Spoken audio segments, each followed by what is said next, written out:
It's mock draft time 1.0.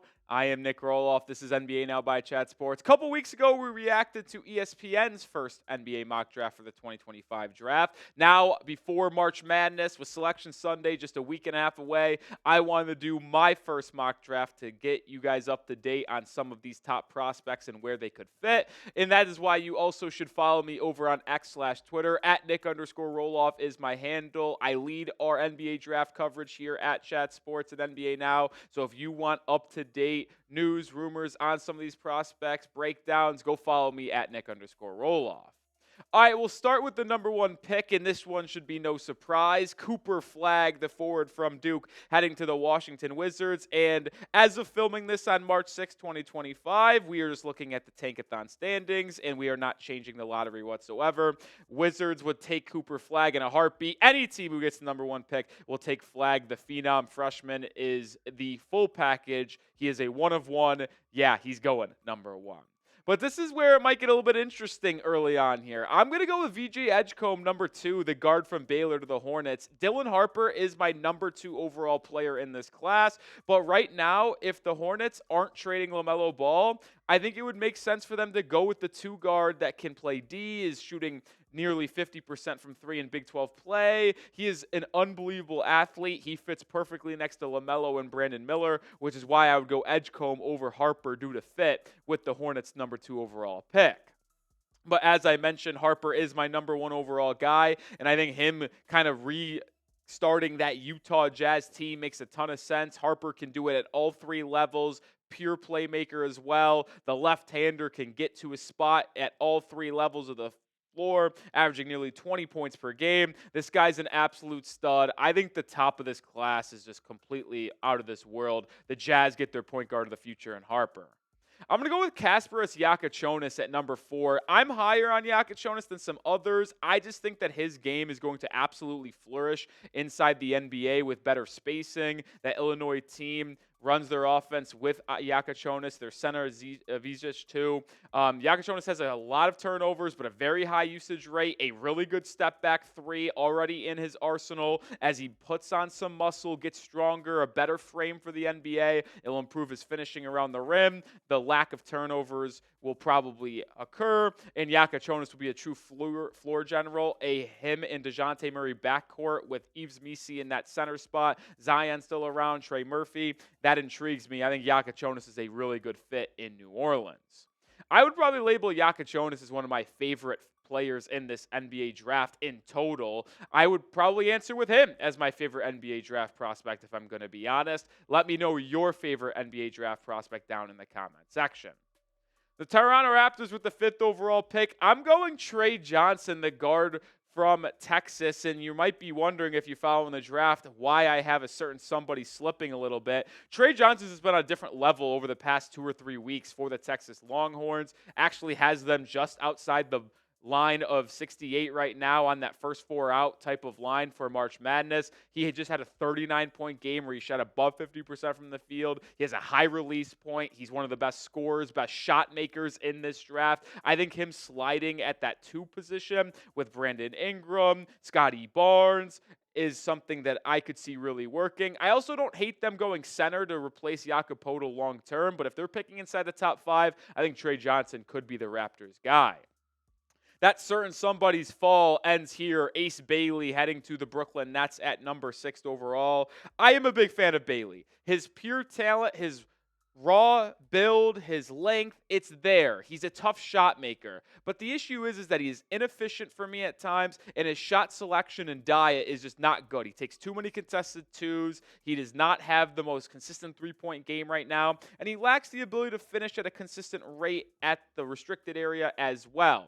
And I just would like to have seen more from Bailey this year. Do I still think he's a top 6, 7 guy in this class? Absolutely. Any team would be lucky to have him. But when he came into the season, it was mentioned him, Harper, and Flagg as the no doubt 1, 2, 3.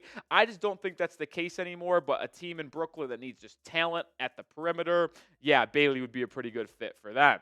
How about the Oklahoma City Thunder, who have the 7th overall pick right now due to the Philadelphia 76ers? This pick is top 6 protected, but right now it's number 7. I think Con Kneppel probably isn't as high of a prospect as this pick would make it seem he would be, but the Thunder need some connecting pieces next to SGA, Jalen Williams, Chet Holmgren. Knappel, lights out shooter, plays the basketball at a high IQ level, good team defender as well. I think he would fit really well in some of those diverse lineups the Thunder run. Knappel would be a good fit here at OKC.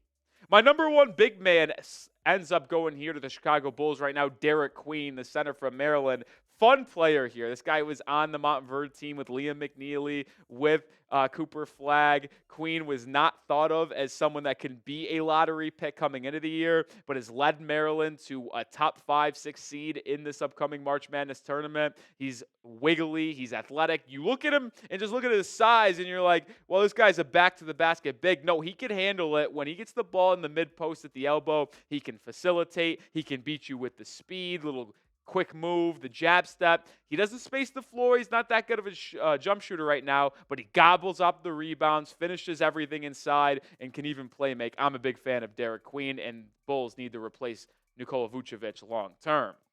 Speaking of that Montverde team, I'll go with his teammate Liam McNeely with the San Antonio Spurs at pick number 9. He's starting to come on as of late for the Huskies here. Had a big-time performance against Creighton about 2 or 3 weeks ago after returning from injury. He can defend. He can pass. He can knock down the catch-and-shoot three. Does he need to improve his finishing a little bit? Yes, but McNeely possesses tools to be a good wing piece. In a future build of Victor Wembanyama, De'Aaron Fox, they need more guys to kind of group up in that lineup. I like McNeely as a option.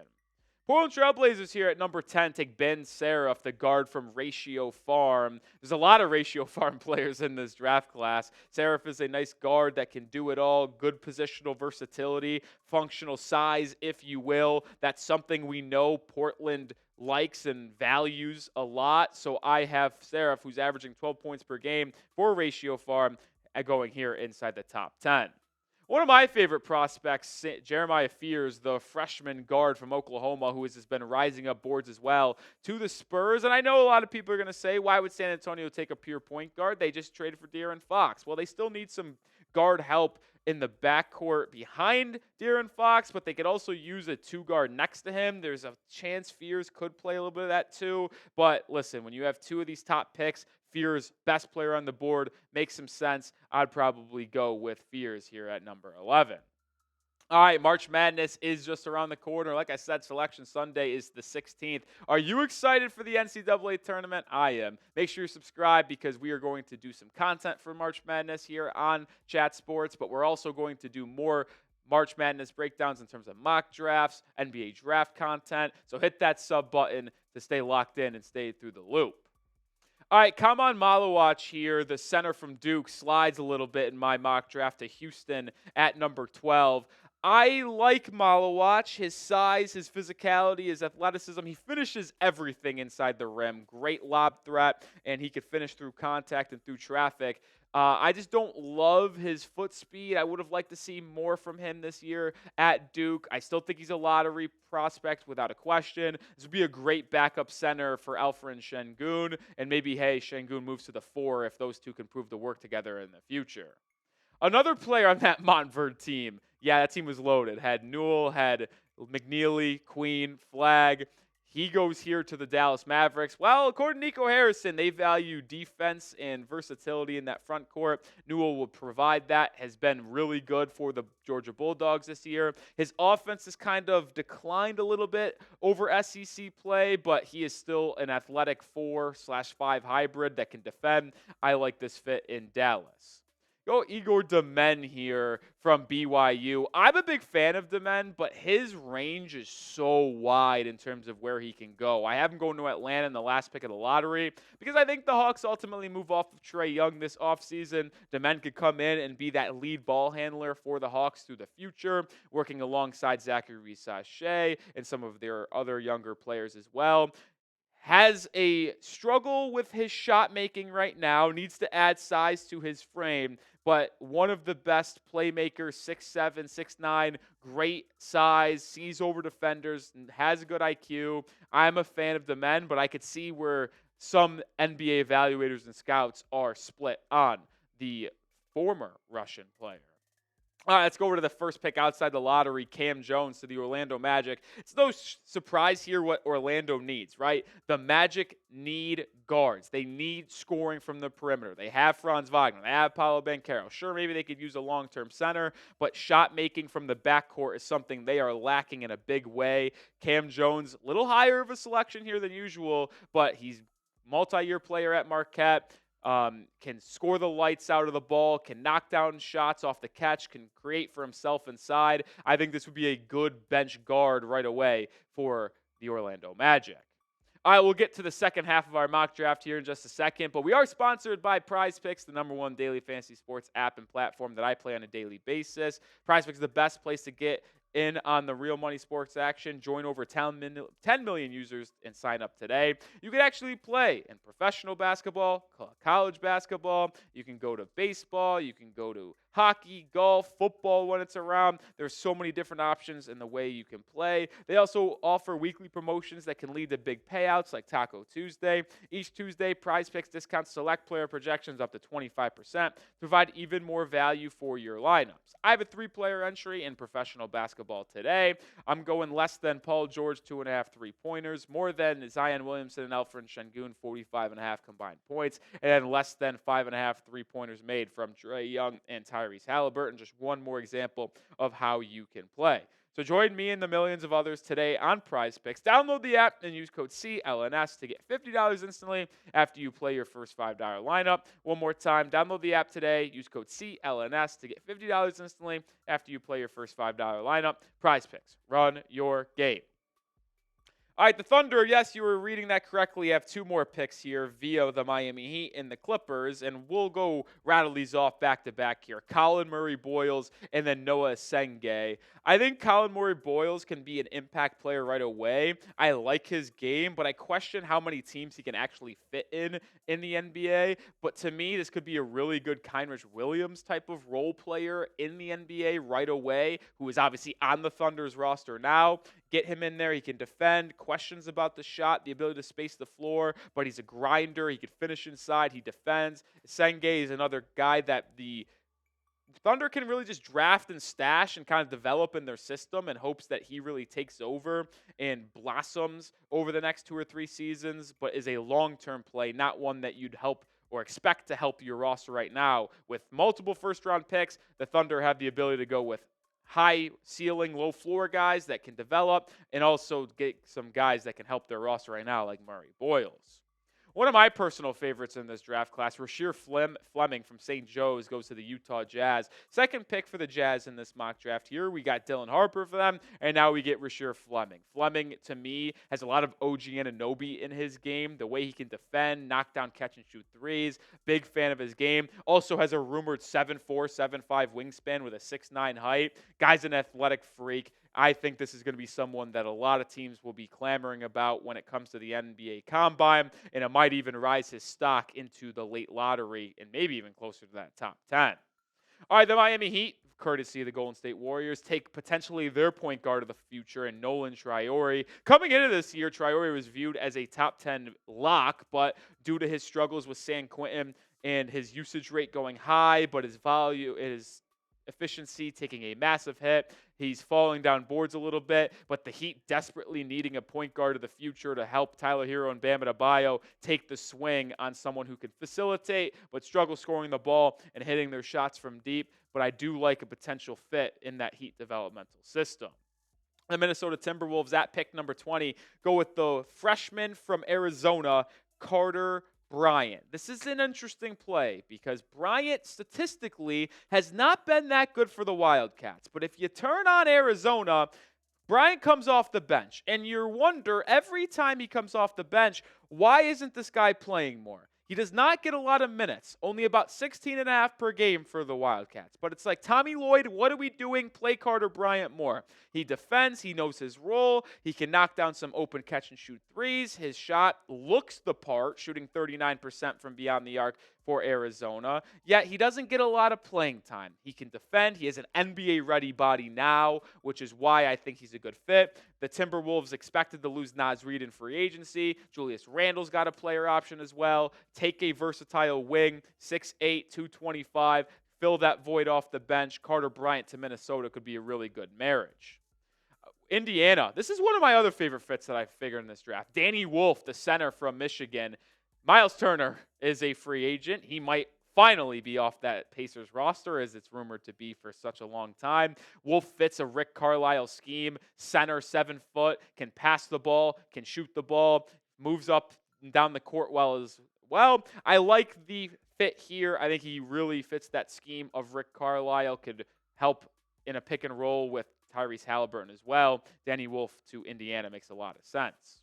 The Nets need to continue to add talent, and LeBaron Philon, the guard from Alabama, is a freshman. Intriguing player here because he comes off the bench for Alabama, but it's hard to really blame him considering the guards that they have there with Mark Sears and company. Plays about 23 minutes a game. He has stretches where he just looks like the best player on the floor, but he also has stretches where he's a zero and a non-factor in that Alabama team. But that's kind of just how the Crimson Tide work. Any given night, any given player. Yeah, you know what you're going to get from Sears, but outside of Mark Sears, anybody can hoop on a given night. He flashes a quick first step, the speed to get by you, a good handle. Does need to add weight to his frame, only 177 pounds, but he's 6'4", 19 years old. Philon, with the speed he has, I think a lot of teams are going to be intrigued if he ultimately comes out of the draft, but he could also benefit from going back to school one more year. All right, we'll round out our mock draft here in just a second, but I do want to get a temperature check of the fans and the viewers in the chat. What is your favorite college, and who are you rooting for in this upcoming March Madness tournament, as we are just a week and a half away from Selection Sunday? Get down in the comment section and claim your squad. All right, let's head over to another pick for the Brooklyn Nets. Hugo Gonzalez, the forward from Madrid. This is an intriguing player. This is a traitsy guy, 6'6", 207, 19 years old. Doesn't get a lot of minutes for Real Madrid and does not play that well statistically in his minutes, but when you watch him at these camps and you watch him on his highlight film, you see why there could be some intrigue long-term in the NBA. There's a lot of picks the Nets have in this draft. We already talked about Ace Bailey, Philon. There's more here coming up too. I think taking a swing on a developmental guy like Hugo Gonzalez could make some sense. Thomas Sorber goes to the Washington Wizards here at 24, Georgetown center. Unfortunately, out for the rest of the year. Not that the Hoyas were going to be in March Madness anyway. With a foot injury, hopefully that won't take him out of the pre-draft process, because if it does, Sorber might return to the NBA or to the college basketball world. This was someone that is really flashing. I really like him. We'll see how the injury affects his stock, but averaged 14.5 points per game, 9 rebounds, 2 blocks, extremely long wingspan, can dominate the paint, protect the rim, only 19 years old. I'm a fan of Sorber. We'll see how that foot injury ultimately affects him throughout this draft process. Jace Richardson has been on an absolute heater for the Michigan State Spartans lately, coming off the bench for Tom Izzo. He's been really, really good, man. And I think he would benefit from going back to school another year. True freshman, 19 years old. But the way he's been playing, he's been dropping 20 points per game, or 20 points in a couple games, I should say. And with them playing so well, if he puts together a good March and a good run in the Big Ten tournament and in March Madness, Richardson's stock can continue to go. Good change of pace guard. Comes off the bench potentially in Orlando, where I have him going here in this mock draft as Jalen Suggs' backup. That could be an intriguing fit. Richardson is a fascinating prospect. Another Illinois here, Will Riley, heading to the Atlanta Hawks. I think Will Riley would be another player that benefits to going back to school and being a second-year guy where he could be the leading man for the Fighting Illini next season rather than being the third wheel behind Avicic and Yakachonis. But Riley's had some big-time games. He has an NBA body as well, which is very intriguing. I think this is someone to keep your eye on. There's these end of the draft prospects where they're freshmen. They've got a lot of talent. Would an NBA team promise them a pick in the first round so they come out? I don't know. It's tough, but Will Riley, I like his game. All right, Miles Byrd from San Diego State here, the Brooklyn Nets. Another pick from Brooklyn. Feels like Brooklyn controls half of this draft with OKC. He is a 6'7" sophomore, 20 years old, 190 pounds, needs to add weight to his frame, but shooting 36% from three, 85% from the line, which shows you that his shot is there. But this guy is just an absolute menace defensively. And if you play for San Diego State, you are going to be locked in defensively, averages 3 stocks per game for the Aztecs.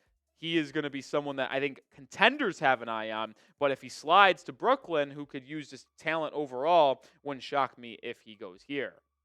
Johni Broome, the center from Auburn, may as well be the player of the year on the college level this year, heading to the Celtics. You see them consistently need more backup bigs. Luke Cornett, yeah, but with Al Horford kind of on the out soon. Kristaps Porzingis might not get paid as they got to pay some of their other guys. Broome would be able to come in and play off the bench, high energy, defensive guy that would fit the Celtics scheme very, very well. Clippers at pick 29 go with Alex Karaban, the forward from UConn. He is just a winning basketball player to a T. Any team would be lucky to have Karaban on their bench. We'll see if he translates to the NBA, but when you see this player be a back-to-back national champion in his freshman and sophomore seasons, it's going to raise eyebrows, leading the Huskies this year as well, averaging 14, 15 points per game, shooting 38% from three. Karaban's going to find someone to pick him up late in the first round. Final pick of the draft, Phoenix Suns go with one of my personal favorites, Nick Clifford, the guard/forward hybrid of Colorado State. He quite literally does everything for the Rams. Like, he averages a ridiculous usage rate, 17.5 points per game, 9.5 rebounds, 4 assists, shooting 50% from the field, was the second fiddle to Isaiah Stevens last season for the Rams, who made the NCAA tournament, but now is the main guy. High usage rate, yes, but this is someone that can fill the box score and fill the stat sheet. Suns are going to have to just add as many good players as possible to that roster, and they might see a lot of roster overturn. Clifford would fill a nice little void as they have an overturn. All right, that'll do it for the mock draft. 30 players talked about, 30 selections. Grade my first mock draft. Don't hold back. A, B, C, D, or F down in the comment section. We'll do one after March Madness, but make sure you get in on the comments on this one. And make sure you follow me over on Twitter if you have any questions about NBA draft prospects, any draft questions overall. I'll always be open to answer them. You can hit me in the DMs. You can just reply to one of my tweets, at Nic_Rohloff's the handle, but go give me a follow.